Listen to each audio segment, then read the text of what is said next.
In today's episode of Locked On Pistons podcast, we are joined by Jason Timpf of Volume Sports to talk about just how good are the Detroit Pistons and can they actually win a playoff series this year? We'll talk about that today's episode, Locked On Pistons podcast. Let's go.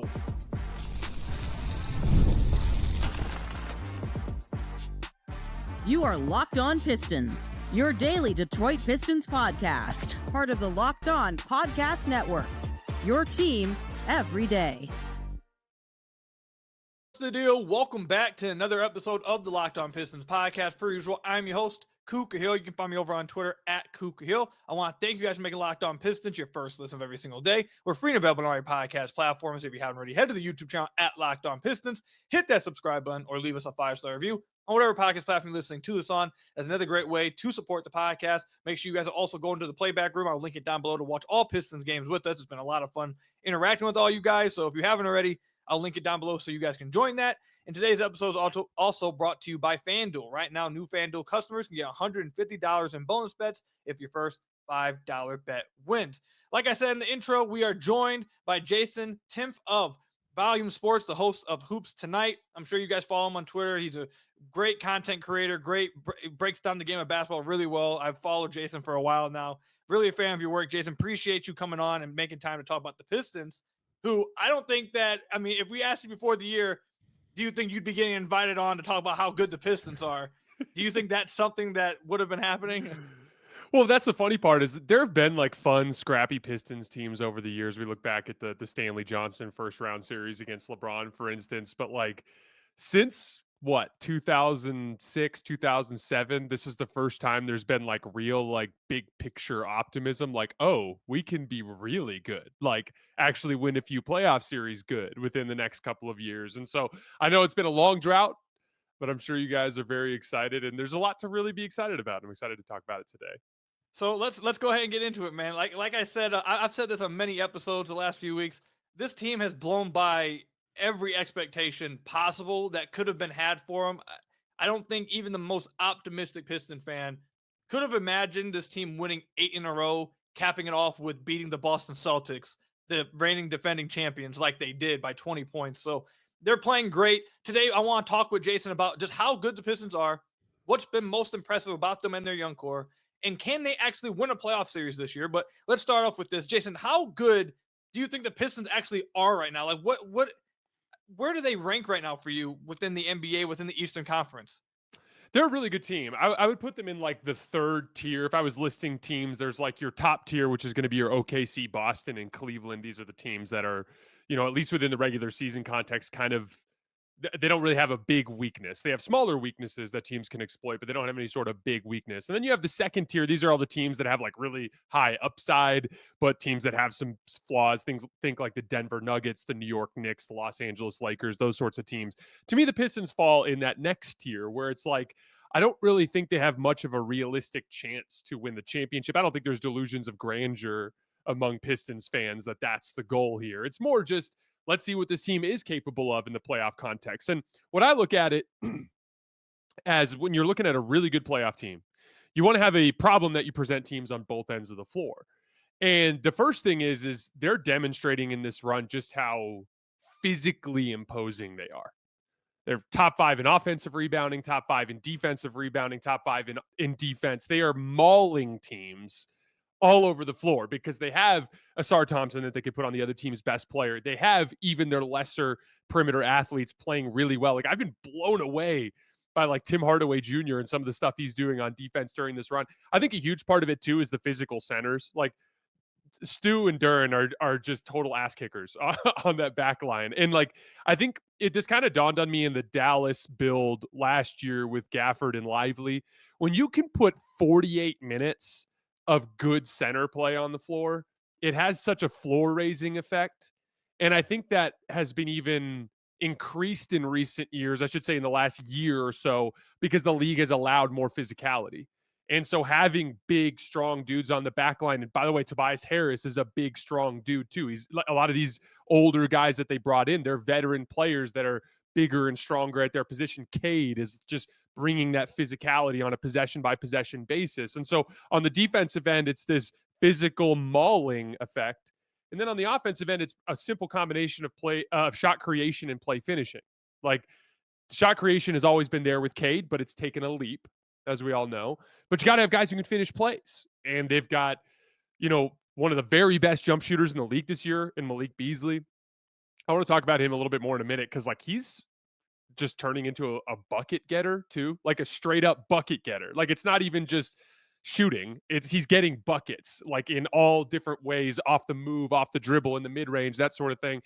And then they've got these guys in the on the roll that can finish around the rim. They've got guys that are finishing plays, and when you can create advantages with a guy like Cade and finish plays with the vets that they've brought in, they now have this competent offense that they're bringing to the table. And so they just have a really high floor on both ends of the floor, and they're playing up to their ceiling now because of how well guys are shooting and how well guys are defending, and they're presenting some real problems to teams right now.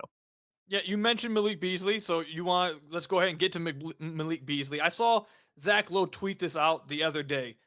It was something around like per 36 minutes, players who shoot at least 11 threes a game to shoot 42% on those shots. Now, Steph's done it 5 times, like this alien dude, like he's just crazy. The only other person to do it is this year's Malik Beasley. He's having like one of the best shooting seasons we've seen in recent memory right now. I know he was a former Laker. He didn't play as well with the Lakers. What are you seeing from Malik Beasley? How different is he playing, and just how impactful do you think he's been on this Piston team? I always think humiliation is like the greatest motivator for a basketball player. And Malik kind of humiliated himself with the Lakers. He didn't play well.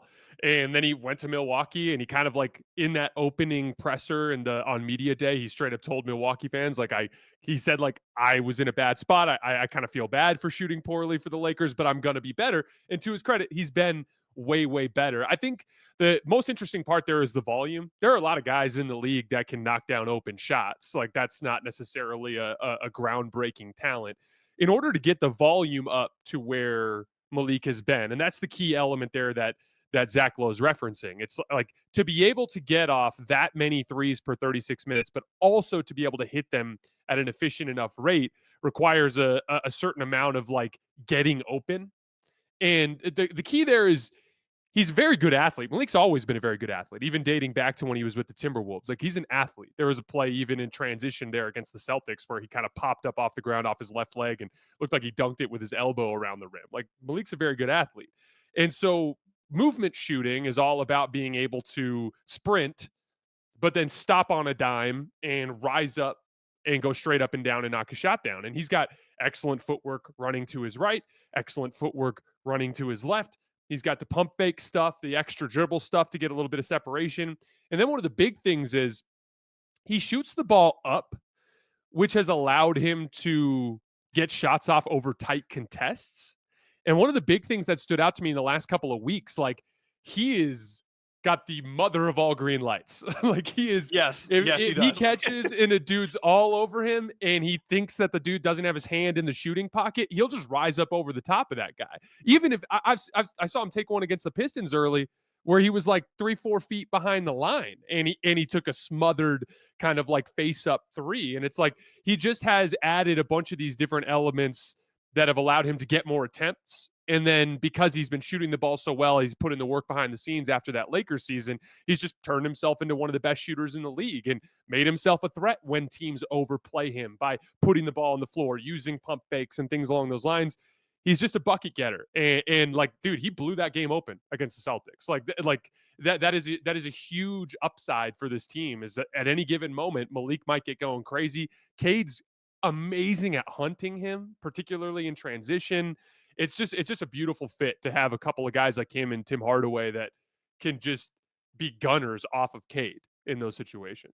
I'm glad you brought that up about Cade hunting Malik. At the very beginning of this year, like within like the first few games, Malik did an interview and he was like, I'm trying to let Cade know, like, we get that defense have been playing really aggressive at the nail against you the last few years, but I'm here now. I can make them pay for that. You just got to trust me.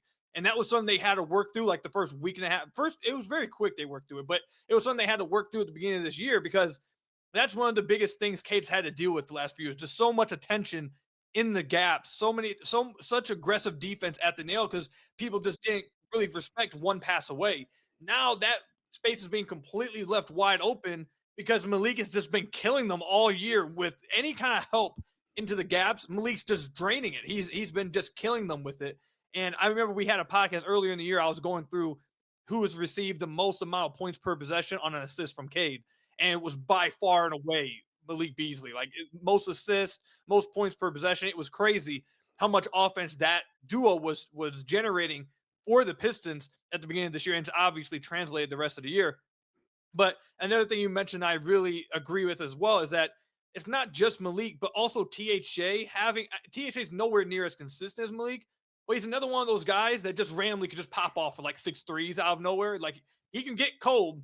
Like we've seen that. He can get cold, but he also can get really hot, like out of nowhere. Like fourth quarter against Miami, hit like 5 threes in a matter of like a minute and a half or something. Just went crazy.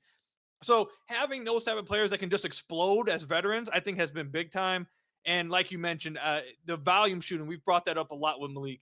The Pistons haven't had a sixth man, a guy who can come off the bench that has that kind of volume shooting and volume scoring efficiently.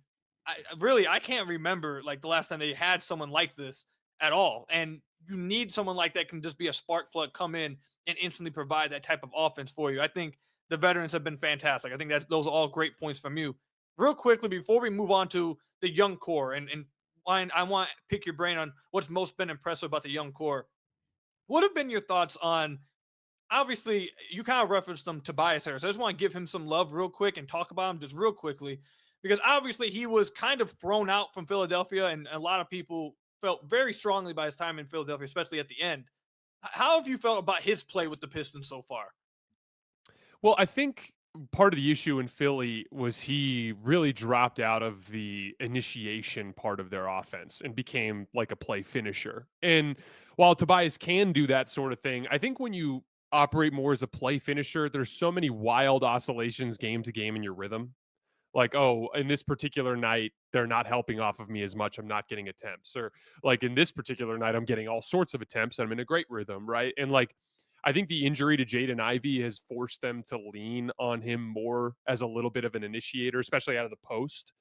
And so when you got a guy like him that's been shooting what 60% on twos in this He's been eight great. game stretch and hitting over 40% of his threes, a guy that they can't like a release valve for Cade to where it's like, okay, we need someone else to create a shot. Let's just go down to the block with Tobias, especially like Cade is so good with kick ahead passes and transition that you guys get a lot of transition cross matches too, which are like the kinds of situations where he can look to attack.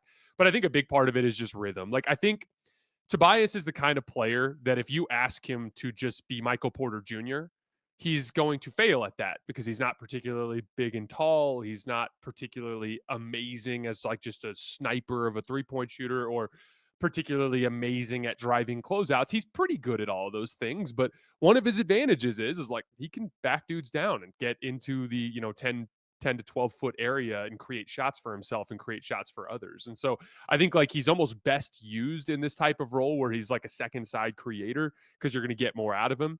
Now there's some limitations there. Like if Tobias Harris is your second side creator, you're not going to go win the title. But like within the context of this stretch, within the context of this team, it's working. And like I was talking about this a lot on my show, but like this is an interesting phase in the Pistons development in the sense that right now you've got all these young players, which we're going to talk about in a little bit, but you've got all these older players that are on these like kind of expensive deals, which is to be expected. That's what veteran players cost. But what's going to eventually end up happening over the years is the younger players are going to get extended and they're going to end up being the higher paid players. And some of these older guys are going to be out of the picture. And so, like, I'm not worried about it because Tobias Harris is not going to be the second side creator for this team in 3 to 4 years. It's going to be a different group of players, right? And so, like, within this context, I kind of like it because it's allowing you guys to get a better look at Cade within the context of like serious basketball for a serious team that's like winning games and is going to play a playoff series. So you can learn more about Cade's weaknesses and strengths. So you can learn more about like, oh, like Jalen Duren's great at this, but he sucks at this. And like, it's kind of a shame that Jaden Ivey's not available because I'd love to see him play in some of these high leverage situations, but it'll allow you to diagnose what kind of role player talent you need to anchor these guys with so that you can start seeking that out in younger, longer term pieces that are more foundational for your franchise. But like, I think Tobias, Malik, and Tim are all just kicking ass at exactly what the front office needed them to do, which is give facsimiles of good quality NBA role players just so you can see what it looks like next to your young core. Yeah, and you brought up the contract stuff before we move. I just want to say this. I compared it a lot to when they signed Tobias. I compared it a lot to when Philly gave JJ Redick that boatload of money, where it's like, okay, is he worth that much money over 2 years? Maybe not, but he soaks up that cap space during that time, and he allows you to get the most out of your best players and see what you can get out of them during that stretch of time. He's not going to be there forever. You're not going to pay him that much. Same thing with Tobias. Two-year deal, 25 million. Is he worth that much? Maybe, maybe not, but he's helping you get answers to the guys in the meantime. That's more important, and you can segue that moving forward. So I agree with that as well. Coming up, though, I do want to get Jason's thoughts real quick on the Pistons' young core and just what's been most impressive about this young core, where last year there were some real questions about this young core after the 14-win season. Now it seems like everyone's pretty high on him. We'll talk about that coming back. NBA fans, get ready. They swoosh, you save. Thanks to Dash Pass, every time a player drops 50 or more points, Steph Curry last night, you score a huge deal the next day. It's simple. When any player scores 50 or more in a game during the 24-25 NBA regular season, Dash Pass members get 50% off an order and up to $10 off the next day from noon to midnight. After an epic 50-point performance, celebrate by order wings, pizza, or burgers from your favorite spot delivered straight to your door. Planning to catch the next game? Order your go-to snacks and meals at a discount and get ready for more high-scoring action.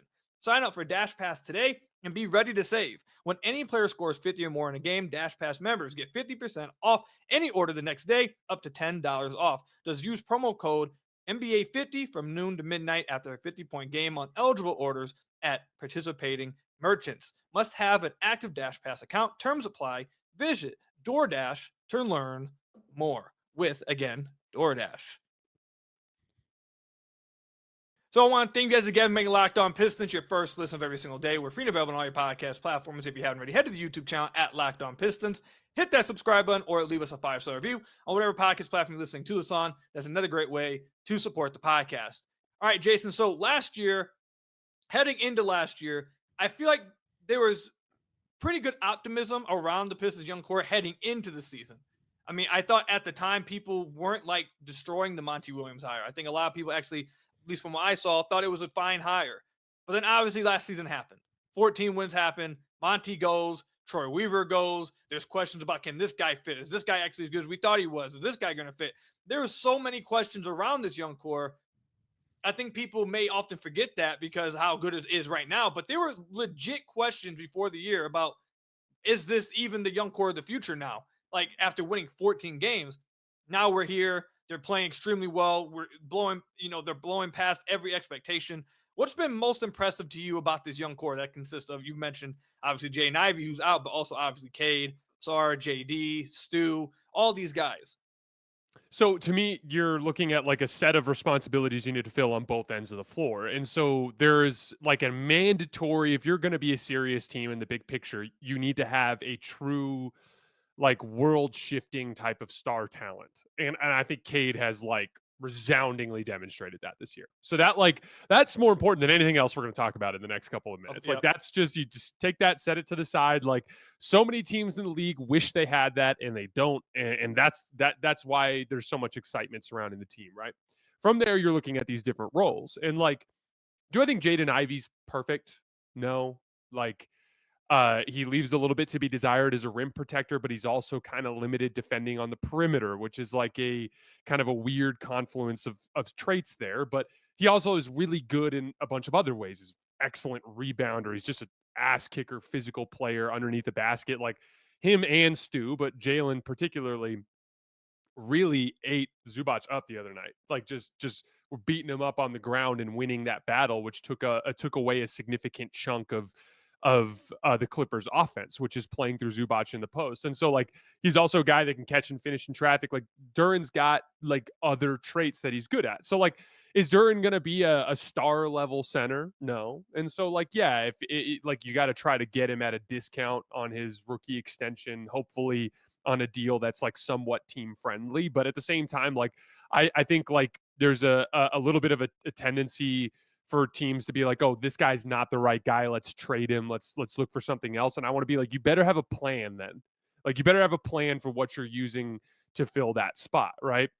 Jaden Ivey, I've generally always been a fan of. It's been a disappointing sequence here with his injury luck, and I'm hoping that kind of comes together into a better stretch of availability for him. But I do think he's fine as a secondary creator off of Cade. I expect him to demonstrate that in the coming years. I think Asar Thompson is the same type of athletic wrecking ball, just at a lesser level to Amen Thompson. And I think there's just so many different things he can do well that, like, he's just automatically one of those core foundational players to me. The thing that's lacking to me is, like, who's the guy in the big picture that's going to fill in that Malik Beasley, Tim Hardaway Jr., Tobias Harris. Think of it as like off-ball scoring. It's in the context of that play finishing context we were talking about earlier. So you've got your initiator in Cade. You've got your centers, which are fine, like we talked about earlier.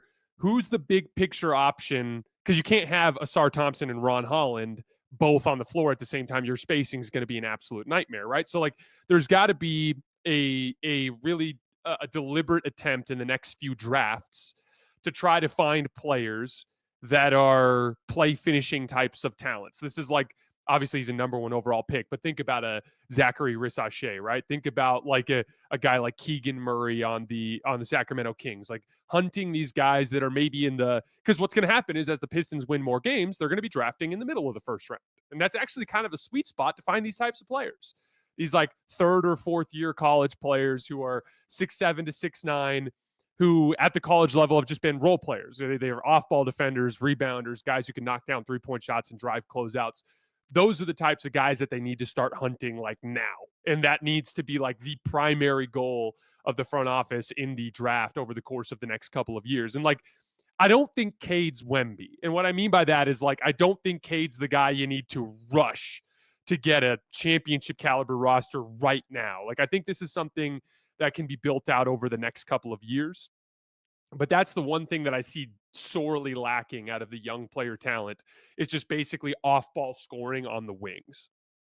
So that's something I think is very interesting, because the way you're describing it is I really like the way you describe it, because can Jaden Ivey be a threat off ball? Yes, I think he's a great cutter. I think he's been really good on catch and shoot threes. Like you mentioned, the play finishing. Does Asar finish dump offs? For sure. Can JD make the read out or short roll? Like, that stuff is right. They can. They can do those things. But like you mentioned, on the wings, having kind of like that two-way 3-and-D type of guys who can finish off a catch and finish off a kick out, make those dirty plays on defense, consistently make the right rotations. You know, not someone that needs to soak up volume to really get or soak up usage to get a real big impact within the game. And I completely agree with that. The Keegan Murray example, I think, is a perfect example for Sacramento. I don't think Keegan's ever going to be this guy that's isoing out there as trying to be, a superstar, but he's perfect within his role. And that role is very important for future teams. What's going to be interesting is, I think Trajan Langdon, and he brought in Fred Vincent from the Pelicans, who's like apparently one of the best shooting coaches in the world or whatever, to work with Ron Holland and Asar. Because I think he may believe that he can get one of them. If he can just get one of those guys to shoot well and have that kind of shooting development, then you can play some of those guys together. But you're 100%. You try doing that now with Asar, Ron, and JD on the floor, you're just like you're cooked. Like, it's not going to happen offensively. But look at OKC as an example. Like who's like Lou Dort, Aaron Wiggins, Isaiah Joe. Like, they have these guys that are young, that are in their core, that are on somewhat discounted contracts, and they're dudes that can shoot and drive closeouts. Like, that is the type of talent that is missing at this point. For sure. And like you said, getting that value from like a bigger picture from someone that's not a veteran, that is kind of, I don't want to say on the down slope, but like closer to the end than the beginning, and Tobias and THJ. And even Malik's younger, but he's been a little up and down throughout his career. So, like, just give him and he's on a 1-year deal. We think that the Pistons are going to re-sign him, but who knows? Anything can happen. So I completely agree. Getting that bigger picture, two-way wings, that kind of thing, the Pistons definitely need with this core. My question to you is, do you think that the Pistons, I think this is the big conversation that's going to be had in the Pistons. It's already starting a little bit.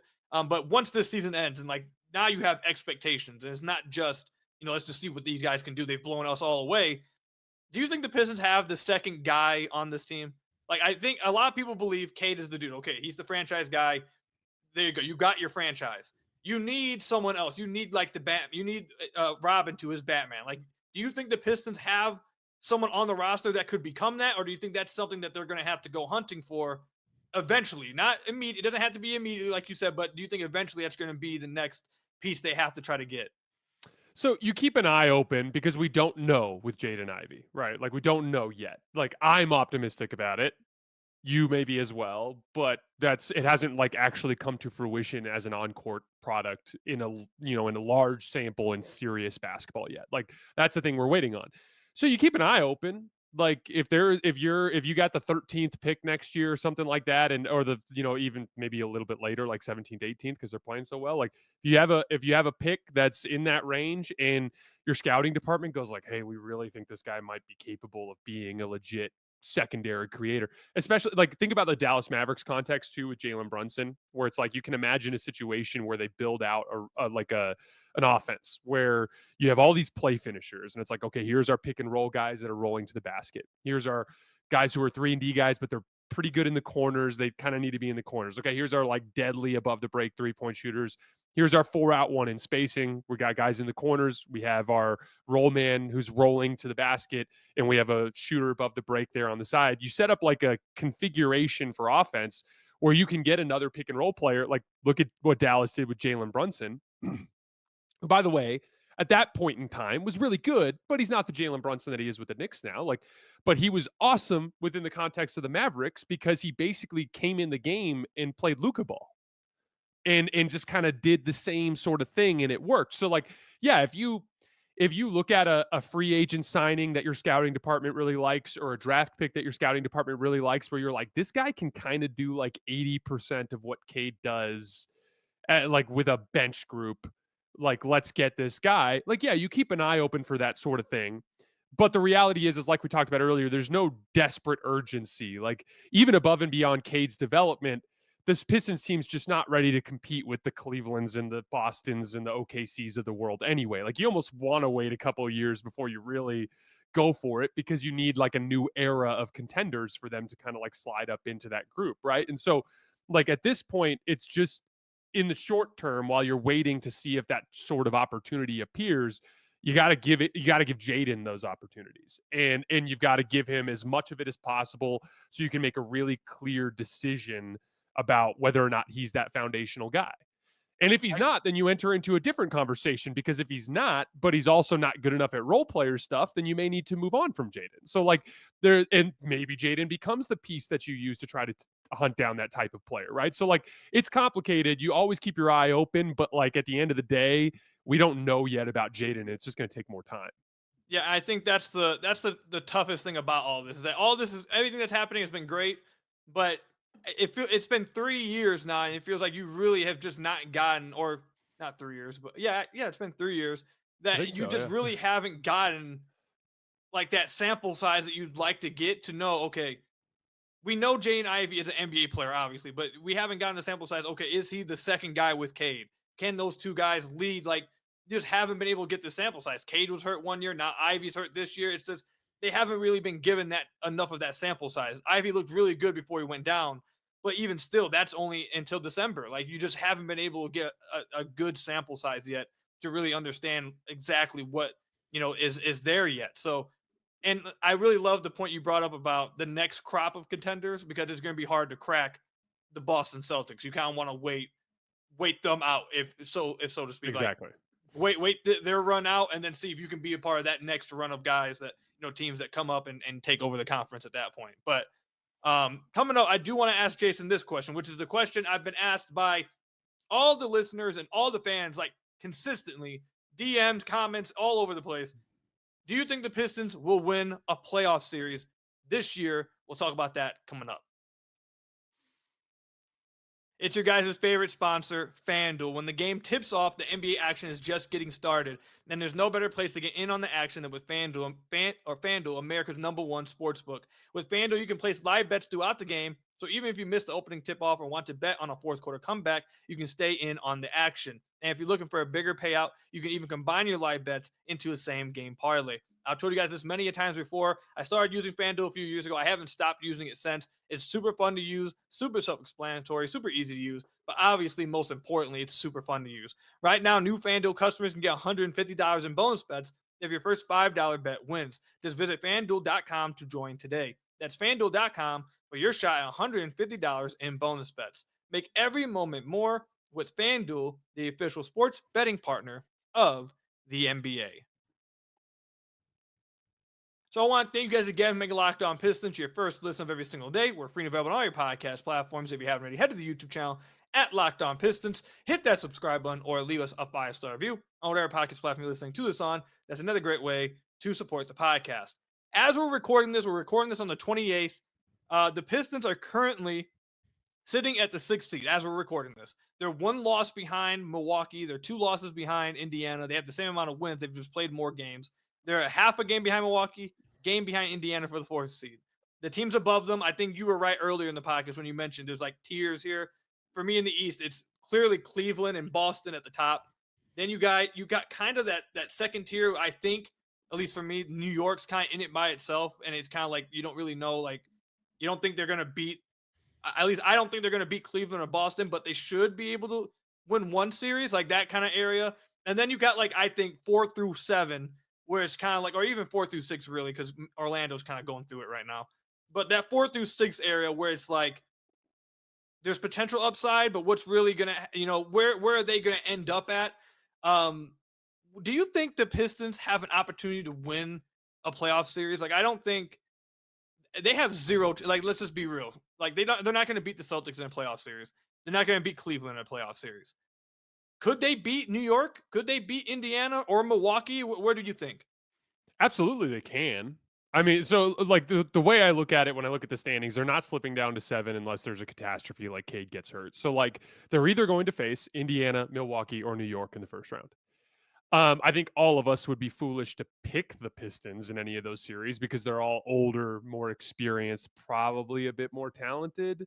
I think if there was a team that you could say that the Pistons match up like best with physically, it's been probably Indiana, but Indiana's been good against them this year. They've actually performed best against the Knicks in their individual matchups. So like it's one of those in regular season basketball, you might as well just ball it up and throw it out. Just look at the Suns Timberwolves series last year, like they get their butts kicked all year and then they sweep them, right? So like you got to take a lot of that with a grain of salt. But the way I look at it is all of those teams have weaknesses. The Knicks have a big weakness. Their defense can be downright awful from time to time, right? Like the Bucks have a weakness. They're a little bit weak in their perimeter defense. They can struggle in transition defense, and they're generally old and slow, right? And then like the Pacers can get their butts kicked on the glass, and their defense can fall apart from time to time, right? So like there's different advantages in all of those matchups. Cade should be able to have success against the Knicks by picking on Cat, picking on Jalen Brunson. He should be able to have success against the Bucks by picking on Damian Lillard, taking advantage of some of the speed mismatches there. Now, one of the things there that makes it tough is a lot of the ways that teams have beat up on the Bucks and beat up on the Knicks are with shooting bigs that can space the floor and take advantage of Cat in space or Brook Lopez in space. And so they don't match up super well in terms of attacking those front lines. But at the same time, you can flip that on its head and you can be like, I like a Duran Stu big, strong front line against a Giannis. I like a big, strong front line against a Knicks team, right? So like they're going to have advantages in those series. I wouldn't pick them to win any of them.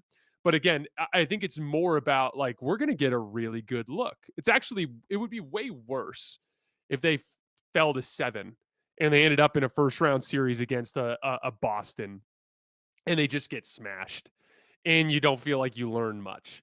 Whereas like watching them play against a flawed contender in a Pacers, a Knicks, a Bucks, like that series should go 5 or 6 games and we'll actually get to see them like have a night where it's like, oh man, they're overpowering this team. They're winning because of XYZ. And like, I think we'll actually learn more about the Pistons in a series against one of those three teams than we would against Boston or Cleveland. And so like, again, I think they have a chance. I'd make them underdogs in all three matchups. I think if I had to pick one, the Knicks are the team that I think has looked so vulnerable at times this year because their defense can fall apart. So I think that would be a fun one. 6-3 against the Knicks would be the one that I'd probably hope for as a Pistons fan. But yeah, I think they got a shot against all three of those teams. So I think I've said this before. I think the NBA world, not just Pistons fans or the opposing teams, I think the NBA fan base should be hoping that they get Pistons Pacers. Because these two teams hate each other. These two teams absolutely despise each other. Like last game they played, within the first 13 minutes, we had an ejection, like 4 technicals already. Like it was, these two teams do not like each other. They've been talking trash to each other on social media and press conferences all year. So if we got Piston Pacers, I don't think that would just be good for Piston and Pacers. I think that would just be good for NBA basketball, because everyone always talking about no one hates each other. No, there's no rivalries, blah, blah, blah, all that. But you definitely would have one here if you got that in the first round. I think that would be just a fun matchup. For me, I don't, obviously, no one's entertaining them beating the Celtics or Cavs in a series, obviously. I don't think they could beat the Bucks because they have Giannis. And a lot of NBA series comes down to, a big part of it is who's the best player on the floor. And Cade, as good as Cade has been this year, Giannis is in like the top 15, 18 of all time kind of conversation. Like that's where he's at right now. So it's just a different level, and the Pistons don't have enough of a supporting team yet. They've been good this year, but they don't have enough of a supporting team to make up that difference, I don't think, against a Giannis. The Pacers and Knicks, I think Cade walks onto that floor saying, I'm the best player on the floor. Now, people may take Brunson over him, and that's fine, but I think Cade walks onto that floor saying, I'm the best player on the floor, I'm going to win. I think I'm better than Hallie. I think I'm better than Brunson. I think I'm better than Cat. I think I'm better than Pascal. I think I'm the best player on this floor. I can lead us to a win. I think that will be the mentality. So I like the chances against the Pacers and Knicks. If I had to pick one, you mentioned it. The Pistons have somehow look. One of the Pistons' weaknesses the first 3 months of the year was guarding 5 out and guarding stretch bigs. JD is not good guarding bigs in space. He's not good out in the perimeter. He's better now once he gets into the interior, especially once Asar came back and he's been fully healthy. But when you can get him out in space and you can really stretch out this Pistons offense or defense, that's when they can run into some issues. Now, it was surprisingly really good against Boston, so maybe they've cleaned it up. But that's been an issue. Despite that, like you mentioned, they've beaten New York twice at Madison Square Garden, and Cade's just went off against them in both matchups. So I don't know, like you mentioned, I don't think they'd be favorites in either one. But I think if the Pistons want to have a chance to win a playoff series, I think it has to come against Indiana and it has to come against New York. I just don't. I understand that the Bucks record is around similar as the Pistons, obviously, but I mean, playoff Giannis. This is a young team going into a series against arguably like one of the best players we've ever seen in our lives, and I just don't think that would match up well in the first game. I think Kuzma's great with them too. Like they're big. They're big. You have to sell me. You have to sell me on the Kuzma, because I'm someone who is, after seeing how he now when he was with the Lakers as the third option during that time, he was good. He bought into doing the dirty things. He actually had a good year, one of those years, shooting from deep as well. How he was with Washington, I'm completely out on him. He's shooting like 23% from deep or something. The way he was playing, I need you to sell me on Kuzma. We hosted Locked On NBA where we talk about all the teams, whatever. And I went on there. I was like, I don't think the Bucks are getting better by getting them. And the Bucks fans killed me for it. So I need you to sell that on me real quick before we end this podcast. Of course. Yeah. To make a long story short, the first couple games I watched him, he immediately was back to doing all the dirty work things. I'm like watching him against the Sixers, and he's like fronting the post against Embiid and like getting deflections and like flying around, getting defensive rebounds. And like, one of the things with Kuzma is his box score numbers are always going to look a little weird because he just takes so many bad shots and he's not necessarily a great shooter. So he's going to have so many games where he's like 5 for 13, but I actually think he played well. And it's because he provides spacing better than his shooting percentages would lead you to believe, because he's respected as a scorer around the league. So teams that when Kuzma catches at the 3-point line and ball fakes, teams are jumping at him and he's getting dribble penetration. But like mostly he he is so much more physically imposing on defense and on the glass than Chris Middleton was. It like legitimately changes the geometry of the team. And now when you have Kuzma, Giannis, and Brook out there together, they're kind of massive on that front line. And like, I had the same question mark as you when the trade went down. I was like, is Kuzma going to do those things again? And he has, to his credit. And so like, I'm high on that move, and I think it makes them a better team. All right, well, we'll see what happens. Pistons, Pacers, or Pistons, Knicks. That's the two matchups I'm rooting for. Jason, let me ask you this before we wrap up. One final question. Cade has been getting obviously a lot of noise as he was an all-star this year. It seems like he's finally getting some respect as like the number 1 overall pick. A lot of people, he's getting a lot of PR buzz this year. Like it's been crazy, honestly. Do you think, if you were a voter, do you think he makes All NBA this year? Oh my gosh. Okay, so I am the wrong person to ask because I hate NBA awards and Okay. so like I kind of distance myself from it as much as I can. But do I think Cade has been one of the top 15 players in the? I think that's almost a certain yes. Like Okay. the real debate would be third team or second team. But yeah, I think Cade's absolutely been one of the 15 best players. So I think he absolutely should make an All NBA team. And I mean, the team success speaks for itself. I mean, it's him and a bunch of role players and flawed young players, and they're winning. Like, yeah, you asked the wrong guy, but I'm gonna answer you. I'm gonna go with yes. He should make All NBA. All right, Pistons fans will love that. I think he probably ends up on the third team, but like you mentioned, man, the win where they're at in the standings with the team they have after what happened last year. I obviously think the 65 game limit will help them. Luka's not going to hit it. There's a few guys that aren't going to hit that 65 game, so that will help him. But yeah, I think he'll make the third team. If he were to make the second team, that would be pretty crazy. But Wow. I think he'll probably end up on third. But that's all I've got for you guys today. Thank you, Jason, so much for coming on the podcast, man. Really appreciate it. I know you're a busy guy. You got a lot of stuff going on. So I appreciate you coming on and making time to talk about the Pistons. Again, of all teams, I don't think anyone thought that you'd be mid-season talking about the Pistons as a playoff team like this. But great things are happening right now in the city of Detroit. You guys can follow Jason over on Twitter at _JasonLT. You can also follow him over at The Volume Sports, where he hosts Hoops Tonight. I want to thank you guys for making Locked On Pistons your first listen of every single day. Free and available on all your podcast platforms. If you haven't already, head to the YouTube channel at Locked On Pistons. Hit that subscribe button. And until next time, I'll see you guys later. Stay safe out there. Until next time, peace out, everyone.